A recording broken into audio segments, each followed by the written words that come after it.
Salam, bonjour à tous. C'est le docteur Oussama Marian avec vous. Bon, permettez-moi de me présenter. Je suis chirurgien dentiste. J'ai eu mon diplôme universitaire en implantologie clinique et je suis toujours sur mes études supérieures de parodontologie chirurgicale clinique. Pourquoi je suis avec vous? Pour quelle raison? Qu'est-ce qu'on va faire? C'est quoi le but, l'objectif de tout ce qu'on a? J'ai décidé de commencer une formation en ligne gratuite à tout le monde et concernant ça avec les praticiens, les dentistes, ceux qui sont sous la spécialité de l'implantologie au début ou bien en quatrième, cinquième année de médecine dentaire. Donc ça, c'est une formation qui peuvent vraiment rajouter beaucoup d'expérience, d'informations de cette information implantologie de base. Je pratique l'implantologie depuis 2017. Mes premiers cas, c'était sur les radios panoramiques. C'était un peu avec des risques, mais c'est que j'ai décidé de partager mes expériences avec tout le monde pour vraiment parce que j'ai commencé à voir beaucoup des fautes et beaucoup des manques d'informations chez nous, en général, les dentistes. Et du coup, je me suis dit, bah, pourquoi pas partager l'expérience et ce qu'on a appris en général dans notre spécialité pour qu'on puisse euh, éviter tout choc ou risque en implantologie. Donc, en général, que la pratique de l'implantologie a connu un développement considérable au cours des 20 dernières années. Aujourd'hui, le remplacement des dents absentes ne peut raisonnablement être envisagé sans recourir à une solution implantaire. Bien sûr, c'est la meilleure solution de remplacer les dents absentes. C'est quand on passe par l'implantologie. L'idée de cette formation est de vous accompagner pas à pas dans la découverte et la maîtrise des bases de l'implantologie orale. Donc, on va aller ensemble sur trois parties. La première, c'est une partie théorique qui va se dérouler avec des présentations, quatre ou cinq présentations. La seconde, on va encore faire des travaux pratiques. On va énumérer ces travaux pratiques en deux ou trois séances. Et ensuite, on va aussi vers la pose d'implant en clinique et une démonstration live avec des poses d'implants cliniques. Donc, bien sûr, c'est ça l'idée de cette formation.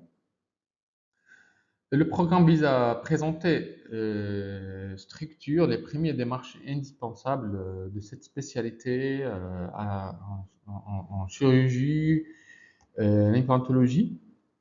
Et aussi, ça nécessite aussi beaucoup d'expérience et discipline à forte dimension multidisciplinaire qui mobilise à la fois des compétences des différentes branches de l'odontologie et des connaissances médico-chirurgicales complémentaires.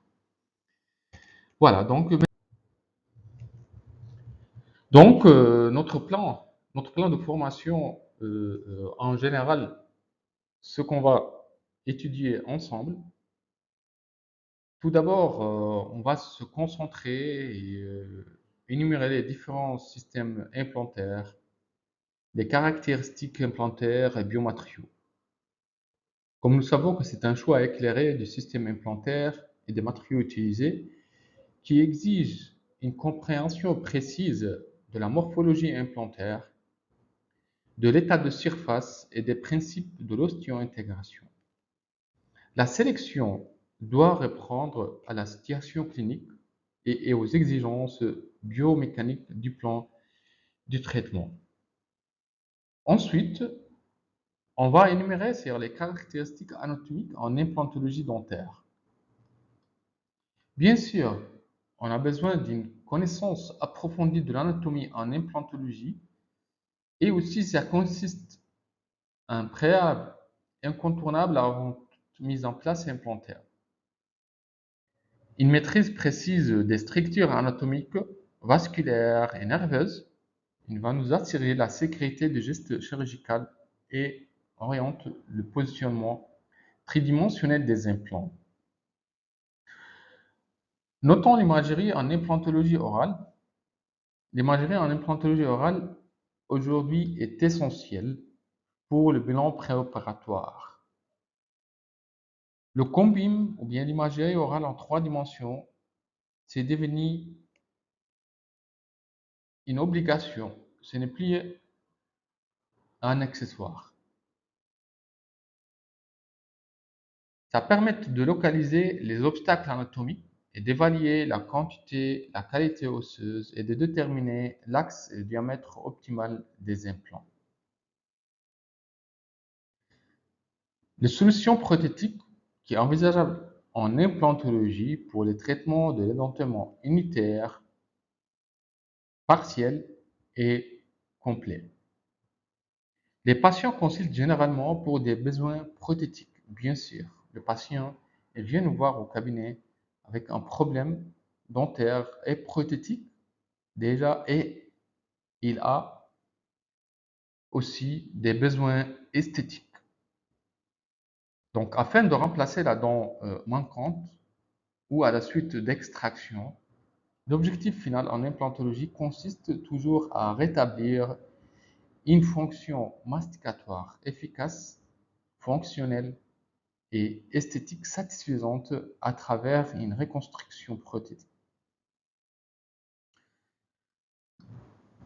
Notons qu'il y a un lien fondamental avec la parodontologie. Moi, je dis toujours, il n'existe pas d'implantologie sans parodontologie. La santé des tissus parodontaux et périimplantaires conditionne la stabilité biologique des implants et une évaluation, un traitement parodontal préalable s'avère. Donc, c'est essentiel pour garantir la longévité du traitement implantaire. En conclusion, la réussite implantaire repose sur une approche intégrée combinant l'analyse anatomique, la planification radiologique, une stratégie prothétique et un choix de matériaux et gestion parodontale. L'implantologie représente ainsi une spécialité au carrefour des compétences cliniques contemporaines.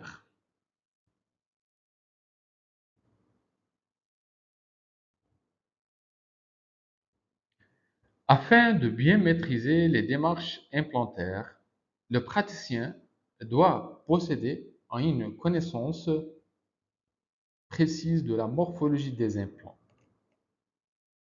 La morphologie des implants dentaires et les classifications des implants et du traitement du matériel chirurgical, biomédical, ainsi que de l'os à implanter et des mécanismes de l'osteo-intégration.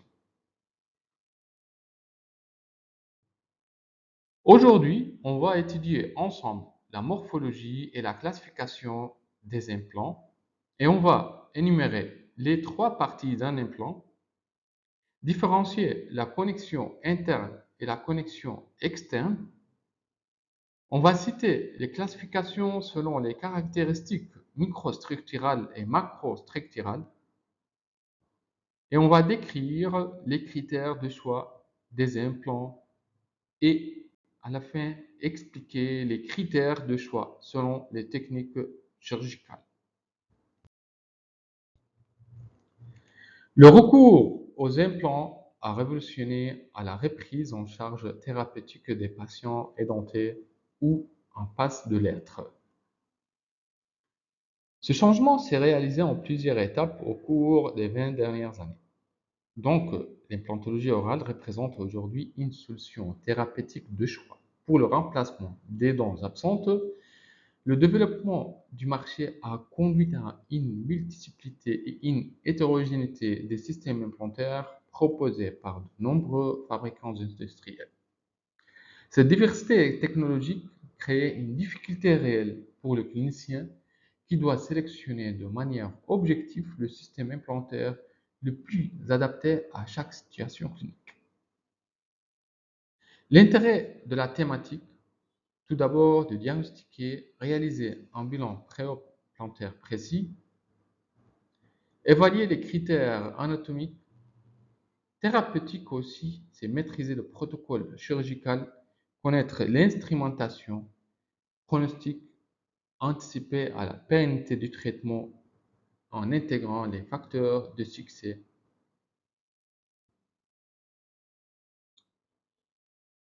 Pour démarrer notre cours, notre présentation aujourd'hui, il faut qu'on cite un peu l'historique des implants. Le remplacement des dents a constitué une préoccupation humaine très ancienne, comme en témoignent de nombreuses découvertes archéologiques à travers le monde. Au fil des siècles, différents artifices ont été utilisés pour restaurer la fonction dentaire, qu'ils soient d'origine minérale, médiévale, fondamentale, prémoderne et aussi moderne. Nous, on va s'intéresser en général dans la période post-Brenmarkienne. L'amélioration des surfaces implantaires, l'optimisation des protocoles chirurgicaux prothétiques et le développement de la mise en charge immédiate, rendant les traitements plus rapides et prédictibles. La morphologie d'un implant dentaire consiste sur ces trois parties énumérées dans l'image. L'édifice implantaire est généralement constitué du pilier. C'est la partie émergente dans la cavité buccale sur laquelle ou lequel la prothèse est fixée, reliée à l'implant par un système d'attachement. Et l'implant, c'est la partie endosseuse. En effet, l'implant est la partie qui permet l'ancrage du complexe prothétique au niveau des tissus osseux.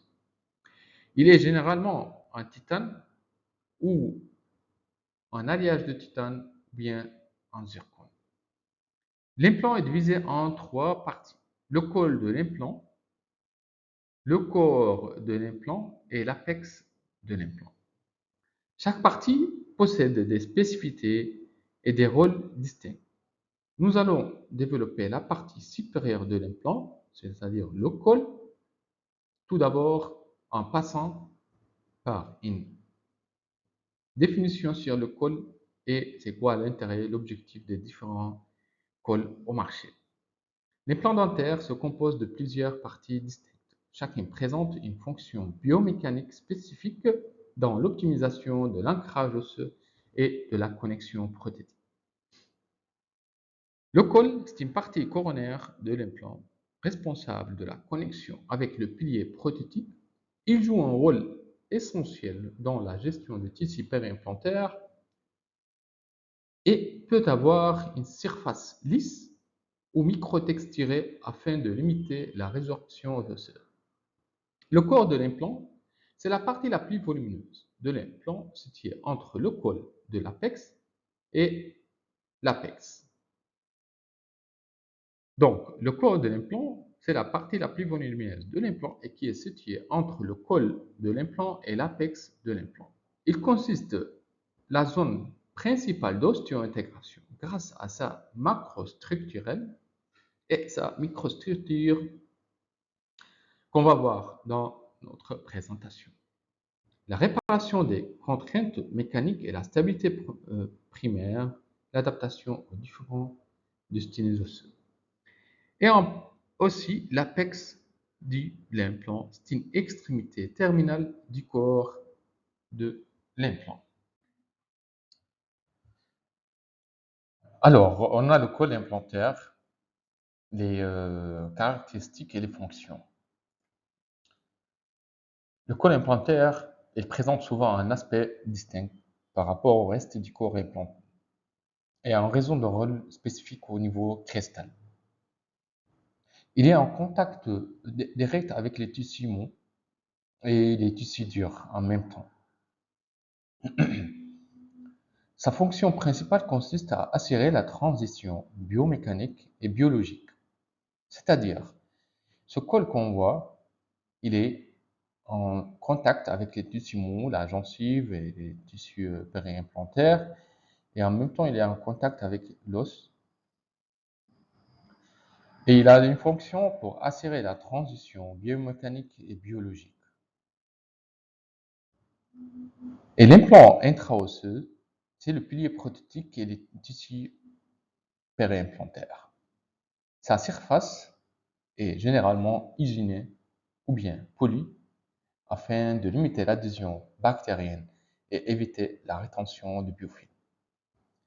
Ce qui contribue à la préservation du niveau osseux marginal.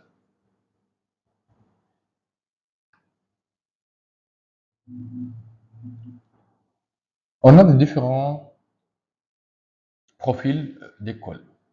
On va commencer par le col droit. Le col de l'implant peut être enfoui dans l'os ou émerge en contact avec le tissu mou de la cavité buccale. Le col droit, c'est la forme classique conventionnelle de col implantaire des premiers implants VISA conçus par Brenmark, qui a été reprise par de nombreux systèmes implantaires. La hauteur du col peut varier de 0,75 à 1,5 mm selon le fabricant, mais les diamètres du col et la base du pilier prothétique ne varient pas. Il est considéré comme la forme de référence par sa simplicité. Le col évasé. Il est caractérisé par un diamètre plus important de l'implant au niveau du col par rapport au corps. Il permet également une meilleure gestion des tissus mous environnants et une obtention d'un profil d'émergence. Il présente toujours un grand risque d'accumulation du biofilm. Le col large est du type XP. Il est caractérisé par un élargissement entraînant une augmentation du diamètre de la base prothétique. Il est préférentiellement utile dans le cas de prothèses des dents larges, notamment les molaires. Il permet l'implantation dans un site où il était impossible d'utiliser un implant de large diamètre, par exemple au niveau molaire, en présence d'une crête mince ou dans un site osseux avec des concavités ou près d'une racine. Et il a beaucoup d'inconvénients. C'est plus grand au niveau du capteur osseux cristal. La gestion délicate des tissus mous est moins adaptée aux espaces prothétiques étroits. Il a une grande possibilité de favoriser la rétention du biofilm.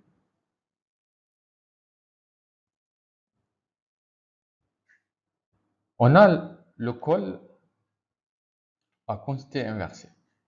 Dans cette forme, le diamètre du col est légèrement inférieur à celui du corps de l'implant, permettant de diminuer la pression au niveau de l'os cristal et ainsi la préservation des corticales en offrant un volume osseux supplémentaire à ce niveau. Il a comme avantage réduction du stress cristal grâce à une géométrie concave qui éloigne les contraintes mécaniques de la crête osseuse, une création d'un espace biologique favorable, une meilleure soutien de la gencive périimplantaire et une amélioration du profil d'émergence avec une diminution du risque de perte osseuse marginale. Son inconvénient, c'est la possibilité de rétention du biofilm si la surface interne de la concavité n'est pas suffisamment lisse ou si le nettoyage prothétique est difficile. Et enfin, le col avec switching. Le col avec switching plateforme repose sur une réduction du diamètre interne de la connexion prothétique, créant un décalage vers l'intérieur de la jonction implant plié. Ce décalage éloigne les micro-mouvements et infiltrats inflammatoires de la crête osseuse. ce qui favorise le maintien de l'os marginal et améliore la stabilité biomécanique. Ce concept contribue aussi à une meilleure intégration des tissus mous.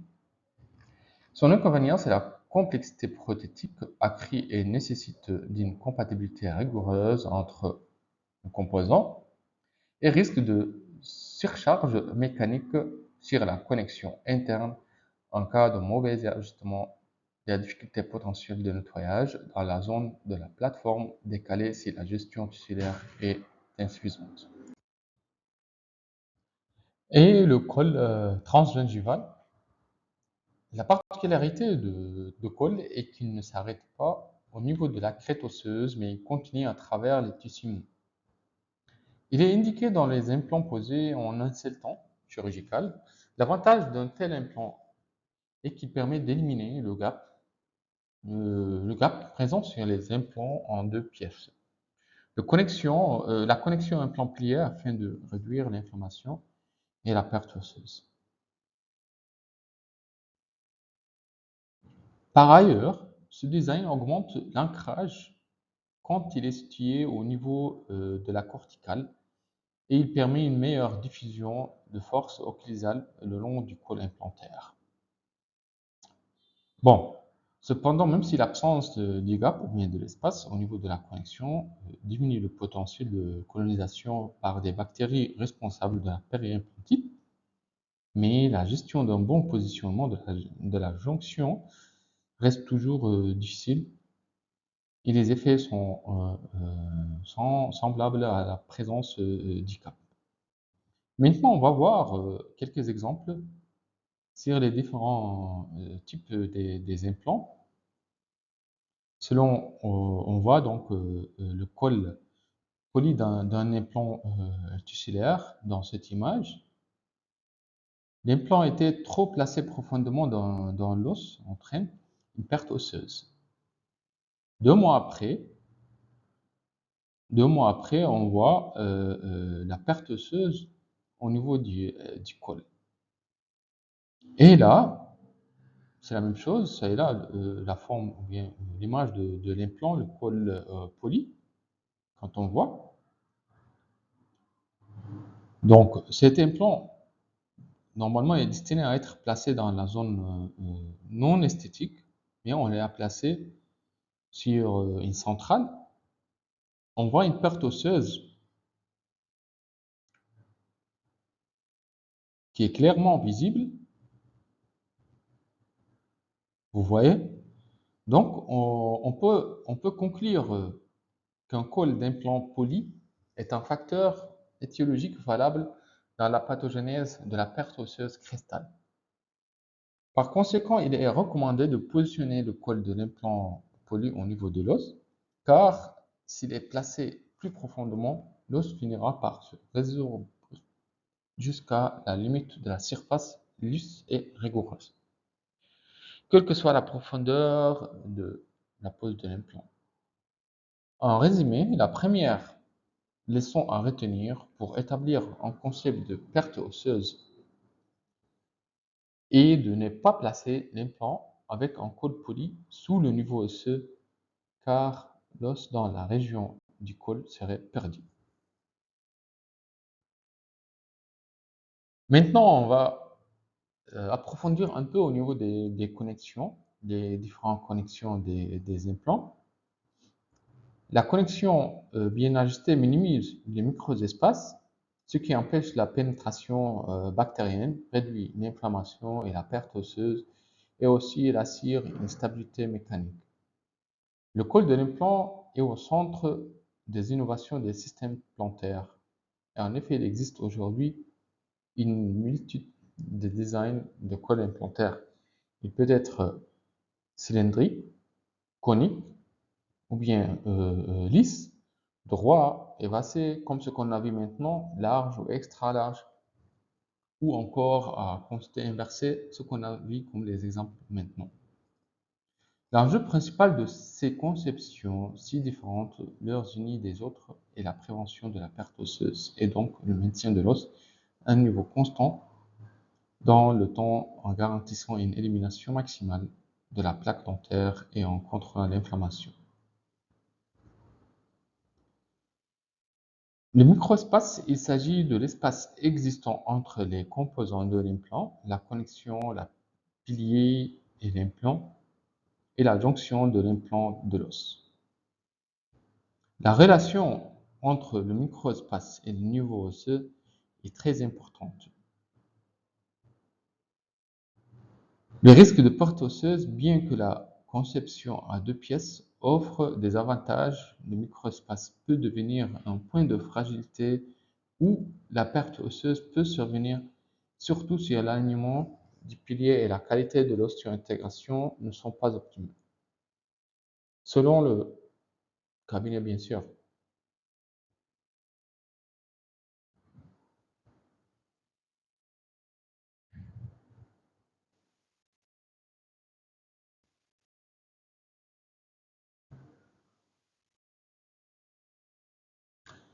Alors maintenant, on va commencer, ou bien on va continuer notre présentation sur le corps. On a vu le col, les différents cols des implants. Quelles sont les différences? Pour le col de l'implant présente généralement un filetage dont le pas de vis et la hauteur des spires varient selon les systèmes implantaires. Afin d'optimiser la stabilité primaire et la distribution des contraintes, certains modèles comportent également des chambres ou exavations destinées à favoriser l'ancrage mécanique initial ou l'ostéo-intégration. La majorité des implants actuels utilisés sont vissés. Leur corps peut adopter l'une des géométries suivantes, soit cylindrique, ou bien conique, ou cylindro-conique. Les différences entre ces trois implants, ou ces trois formes des implants, c'est la cylindrique, elle conserve un diamètre constant sur toute sa longueur, qui permet une répartition homogène des forces. Les implants coniques imitent la forme radiculaire naturelle et améliorent la stabilité primaire dans les sites post-extractionnels ou en faible densité osseuse. Et les implants cylindro-coniques, ils combinent les avantages des deux géométries précédentes, c'est-à-dire, ils prennent les implants cylindriques et coniques en assurant une bonne insertion avec un contrôle accru du couple de visage. Les implants à vis cylindriques sont des implants classiques constitués d'un corps fileté avec des longueurs et des diamètres variables.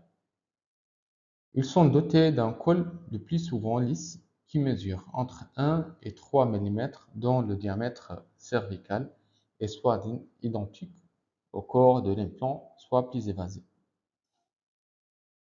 On a les indications, ces implants classiques est utilisé de préférence dans les sites guéris ou la qualité osseuse qui offre une bonne densité. Dans les sites post-extractionnels, ils n'occupent pas suffisamment le volume laissé disponible par la dent extraite. Il trouve son application dans le secteur mandibulaire antérieur ou postérieur.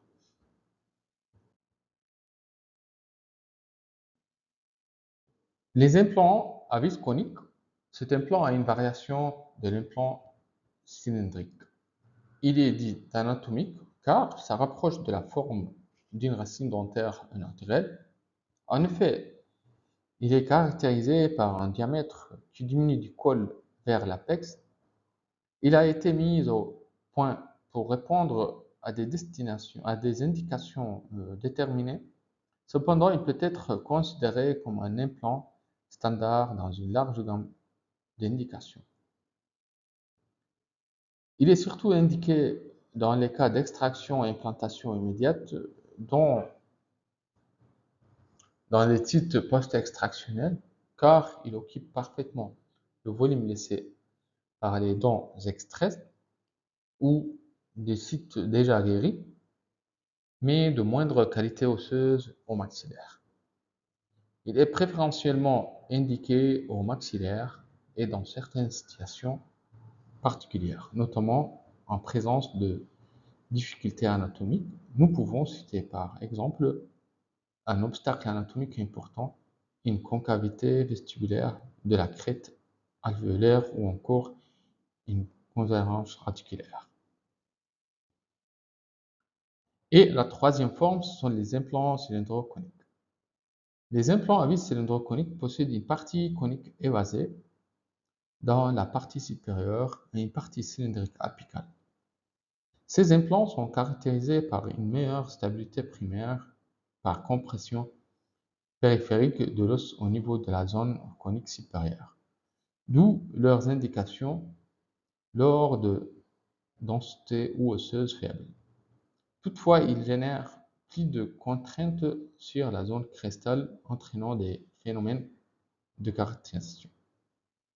Les spires sont prolongements au niveau apical. Donc, les spires se prolongent au niveau apical selon un pas de vis, identique ou non. Leur géométrie est très variable selon les systèmes, en termes de forme et dimension. Au niveau de la forme, elles peuvent être symétriques ou asymétriques, et au niveau des dimensions, plus ou moins importantes par rapport au diamètre du corps de l'implant. Ces diamètres, c'est entre 0,3 à 0,5 généralement. Maintenant, nous arriverons au pas de vis. Le pas de vis est défini par la distance en translation parcourue par une spire lors d'un tour complet. Cette spire peut être doublée ou même triplée. On parle alors d'un double ou triple filetage. L'écart d'une spire à l'autre reste le même, mais le pas de vis est augmenté. Il n'y a pas de consensus sur les distances optimales du pas de vis. Ce dernier variable de 0,6 à 1,25 mm au niveau du corps de l'implant et 0,2 à 0,3 mm au niveau du microfiletage cervical. Le pas de vis peut être différent pour certains implants en fonction de la qualité de l'os. Il s'élargit quand la densité osseuse est plus faible. La vitesse d'insertion de l'implant dépendra de la longueur du pas de vis. En effet, le pas de vis est inversement proportionnel au temps nécessaire au vissage. Pour diminuer cette étape, le filetage peut être simple, double ou triple. Par ailleurs, plus le filetage des spires parallèles est important, plus l'insertion de l'implant sera dans l'axe car il y aura plus de points d'appui sur la corticale.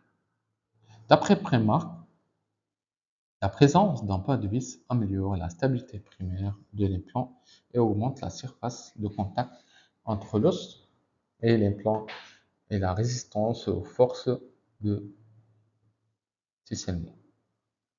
Toutefois, d'après la bibliographie scientifique, la microstructure et la nanostructure de la surface implantaire semblent jouer un rôle plus important que la macrostructure implantaire dans l'ostéo-intégration. Maintenant, on arrivera à la dernière étape ou bien dernière partie de l'implant. C'est l'apex. Au niveau de l'apex, certains particuliers sont d'avis qu'il est préférable d'utiliser une forme peu agressive, sans spire en homme, permettant notamment de préserver la membrane sinusienne lors de sinus par voie crestale ou latérale.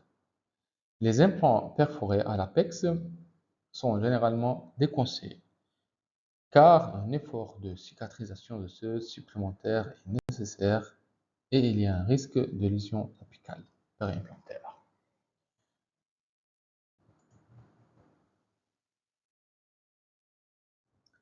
Et maintenant, nous avons vu les trois parties constitutives d'un implant.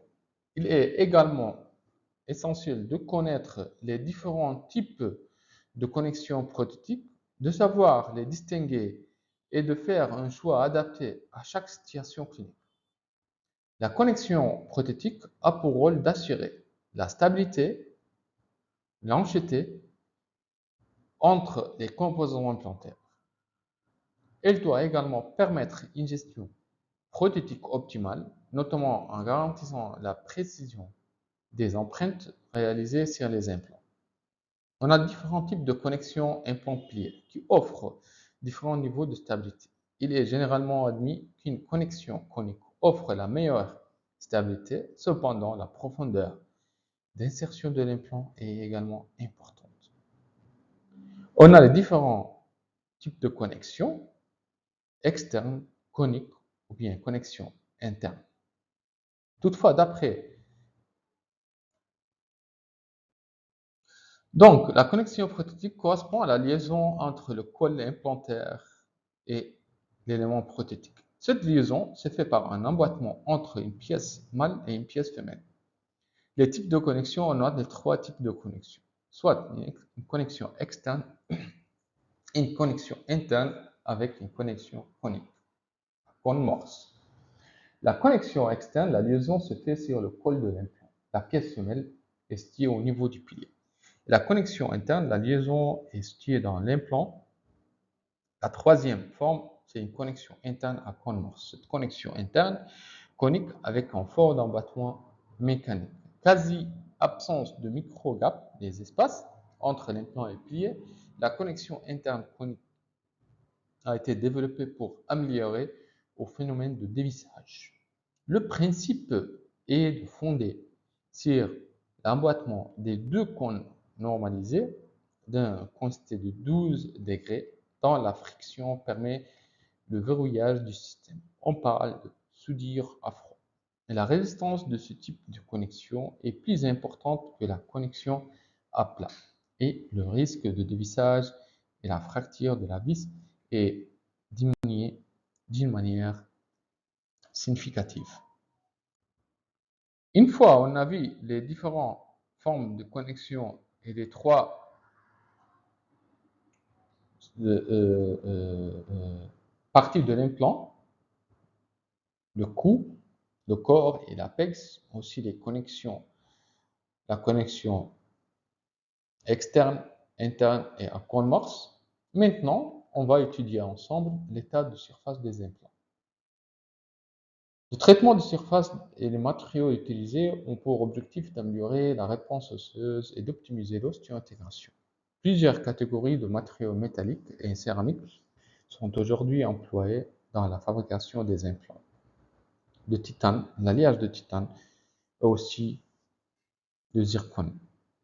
Le matériau de référence des implants dentaires est le titane, avec sa grande biocompatibilité et la possibilité de modifier sa surface. L'état de surface des implants a été lisse puis rigoureux et usiné. Aujourd'hui, des procédés permettent de traiter sa surface pour modifier son comportement durant l'ostéo-intégration. Bon, maintenant, après tout ça, ce qu'on a vu, quelle serait la morphologie de l'implant idéal? On est en train d'étudier la morphologie implantaire. Qu'est-ce qu'on va faire pour choisir l'implant idéal? La grande diversité de morphologie implantaire a pour finalité de répondre à des situations cliniques dont la variété est presque infinie. La forme du corps de l'implant joue un rôle primordial dans la stabilité primaire et est plus importante que la structure des spures. En outre, les formes trop compressives sont à éviter car elles augmentent le risque de nécrose osseuse. On reproche aux formes cylindriques de manquer de stabilité primaire et aux cylindres coniques la compression excessive exercée sur l'os. Les formes coniques représentent un bon compromis en termes de stabilité et compression. En ce qui concerne le col implantaire, sa morphologie implantaire va dépendre essentiellement de l'intégration ou non d'un switching plateforme, mais aussi du positionnement de l'implant.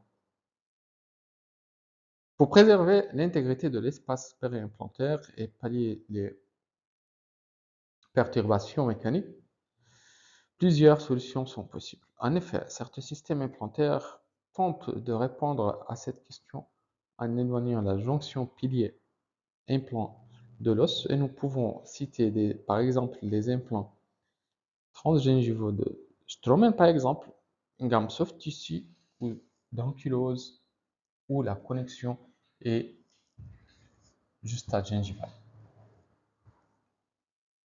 D'après conception élimine simplement cette connexion, l'implant et le pilier ne font plus qu'un ou déplacement de la jonction pilier-implant vers le centre de l'implant en utilisant un pilier de diamètre inférieur à celui du col de l'implant.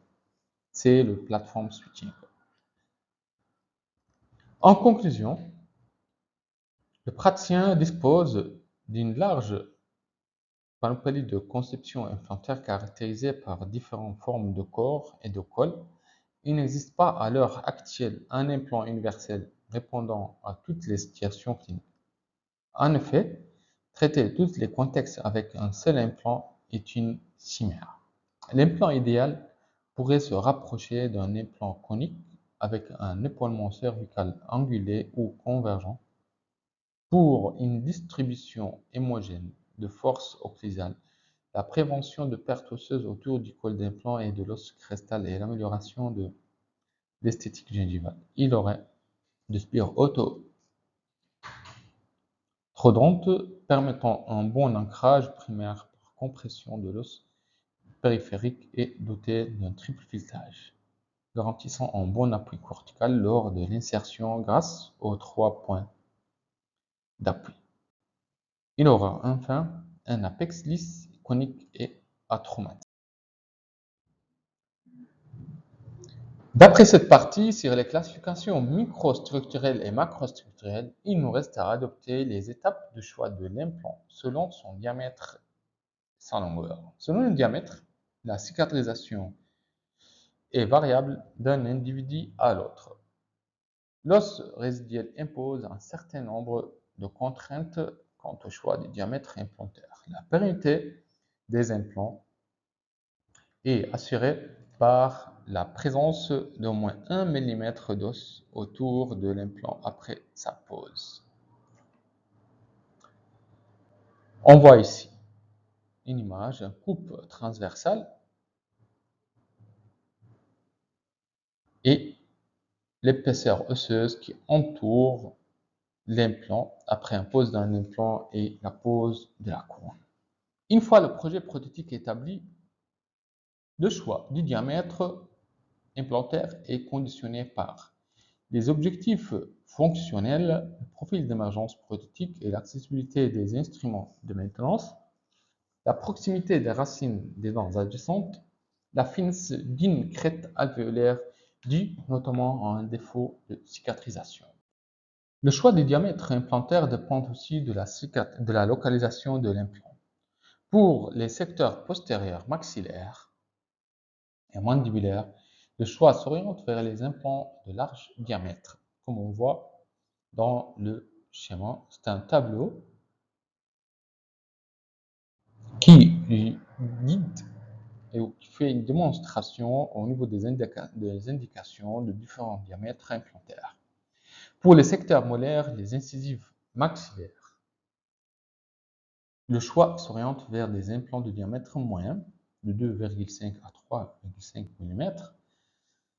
Aussi, pour les incisives mandibules, les incisives latérales, l'utilisation d'implants fins peut quand même, c'est possible, remplacer des racines dentaires.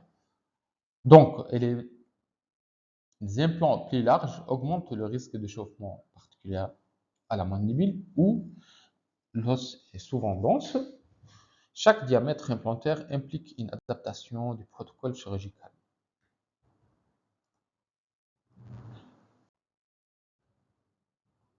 Et selon la longueur, les implants ont une longueur qui peut varier de 5 à 20 mm. Certaines situations peuvent faire varier le choix de la longueur implantaire. Si l'alvéole d'avulsion a mal cicatrisé, l'ancrage apical peut être obtenu par l'utilisation d'un implant plus long, supérieur à 10 mm. Les implants longs de plus de 20 mm sont utilisés dans des situations particulières comme les implants zygomatiques et la présence d'obstacles anatomiques comme la présence du sinus maxillaire peut indiquer l'utilisation d'implants plus courts, par exemple de 6 mm. Dans le schéma ici, on a deux exemples. Un implant court de 6 mm qui est à proximité du sinus maxillaire. Le choix d'un implant dépend de plusieurs critères anatomiques, biologiques, prothétiques, mécaniques et chirurgicaux.